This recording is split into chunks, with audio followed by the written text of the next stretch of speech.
remember when my sister and I were growing up, our friends thought we were peculiar because we'd never eaten boxed, bought supermarket cereal.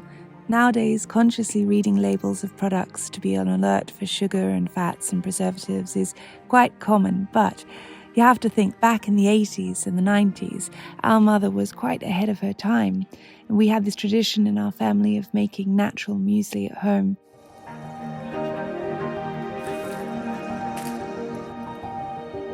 No sugar, not even any honey, because she didn't want us to get into the habit of craving sweetness in the morning.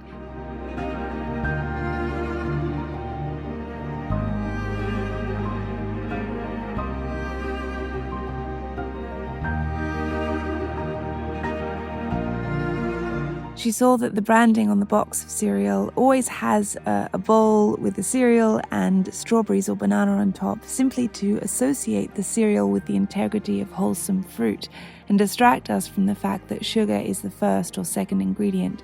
So you're basically starting your day with crushed cookies. You know I love baking and I frequently treat myself to cakes and desserts. But if I were to start my morning with sugar every day, I would never be able to go for hour-long runs. I wouldn't be able to work a 70-hour week. I wouldn't be able to regulate my mood so that I'm not irrational or irritable. Sugar for breakfast sends us soaring for 20 minutes into a false sensation that you've loaded yourself with energy. It's kind of like this vampire ingredient which siphons any natural energy we have and leaves us feeling drained, crashing into lethargy, a feeling of depression, mental fatigue, or just struggling to concentrate on a project within an hour of having breakfast. Homemade muesli or granola is the easiest thing in the world, and it can actually work out to be a lot cheaper too. However, sometimes I think muesli has the association with health food, so people feel it can be drowned in honey or include crunchy clusters of oats and brown sugar, but this just defeats the purpose. But there are flavors we can add to create that scent and texture that makes it feel like the most delicious bowl of sweet heaven. I like to add ground cloves to give the subtle hint of apple pie. My mortar and pestle are on the farm, so I'm just crushing these cloves in a rather inefficient manner. Oats are an exceptional way to keep full. They're inexpensive. They release the energy slowly so that I feel like even if I'm late for lunch, I'm never going to get faint from hunger because the oats are sustaining me. I find cinnamon is a wonderful way to trick my mind into thinking I'm having something very, very sweet. It's so deeply linked to French toast, cinnamon buns, cookies, apple strudel. So it's a wonderful spice to coat our oats, but is really very good for you. It reduces blood glucose levels, it fights the growth of gut bacteria, and reduces sugar cravings. I like to roast the oats in the oven with a little olive oil.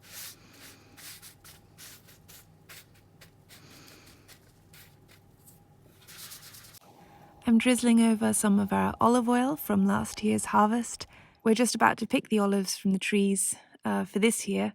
I made this recipe at our house in the hills of Florence in preparation for taking it down to the farm kitchen where we're doing the renovations. We're still living between the two places most weeks.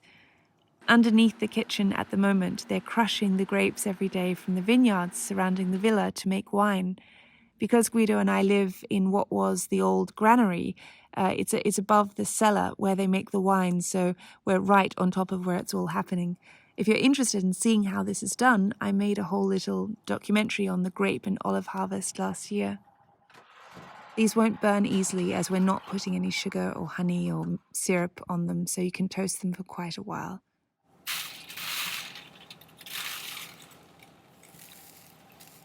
Toasting coconut brings a delicious warmth and sweetness to the flavor of the muesli, as well as a slightly chewy texture. Just be careful because it burns very easily, so check on the outer edges as these will cook first. You don't have to have it be all golden, just get a nice mix of gold and white.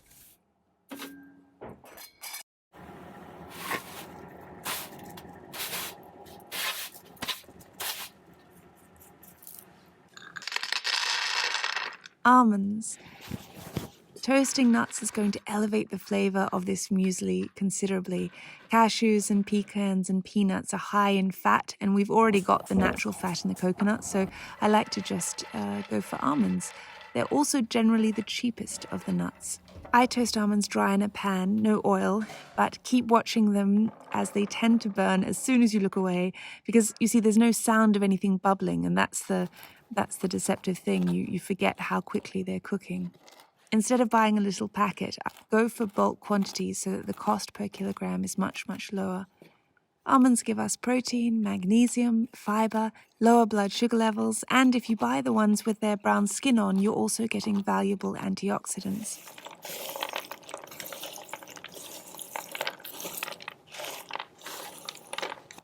I add some sultanas and chopped dried apricots. Dried fruits are high in natural sugar, so don't add too many, but they do give a lovely contrast in texture so that we have a blend of soft and sweet and then crunchy and toasted. I find they get sticky, so the easiest way to chop them is with scissors.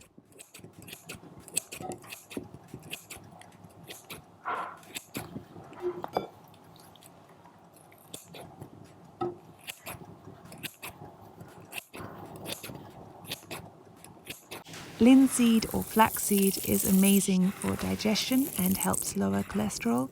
Pumpkin seeds are high in magnesium and zinc for immune support. They protect the prostate, help with bad cholesterol, reduce inflammation, and boost the metabolism for weight loss. And sunflower seeds are also packed with vitamins.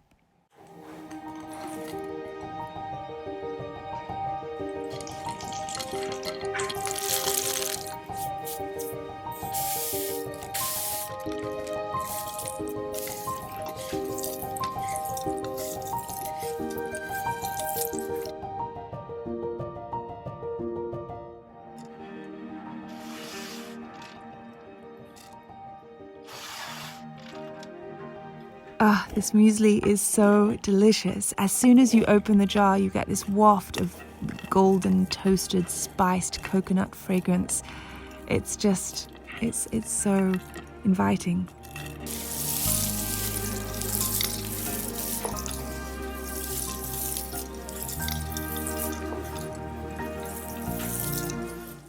Just wait for your ingredients to cool before putting your muesli in a jar, or else it will sweat in the glass.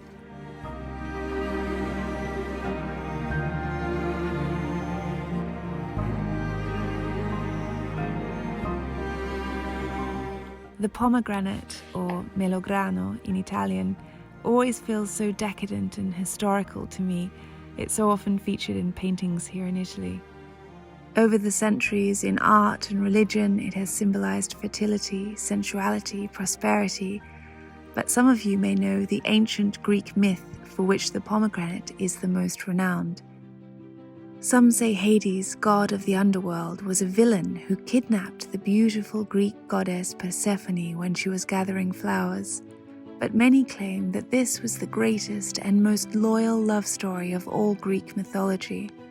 Hades rarely ventured up to the world above, but on the day he did, he caught a glimpse of Persephone, daughter of Zeus, fell deeply in love, and begged Zeus to let him take her as his wife down to the underworld. The mother of Persephone was distraught, even though they had always promised one of their daughters to Hades. Meanwhile, down in the darkness, Persephone grew to know Hades and fell in love with him. Her mother eventually arranged a deal whereby Persephone would be allowed to choose for herself whether she would dwell in the underworld or up above. Fearful that his love might not choose him, Hades gave her a pomegranate. If one eats the fruit of the underworld, they will remain there for eternity.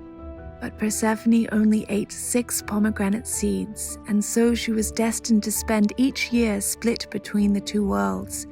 6 months with her love Hades, in which the earth would be cold and barren, and 6 months up above, when all would grow and thrive in her presence. So overjoyed was her mother, the goddess of the harvest, agriculture, and the fertility of the earth.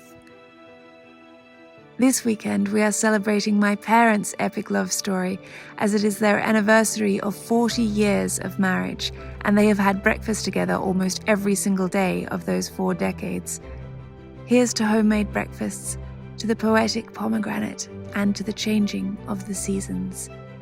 Thank you for watching, thank you to my patrons, and I'll see you next Friday. Alla prossima!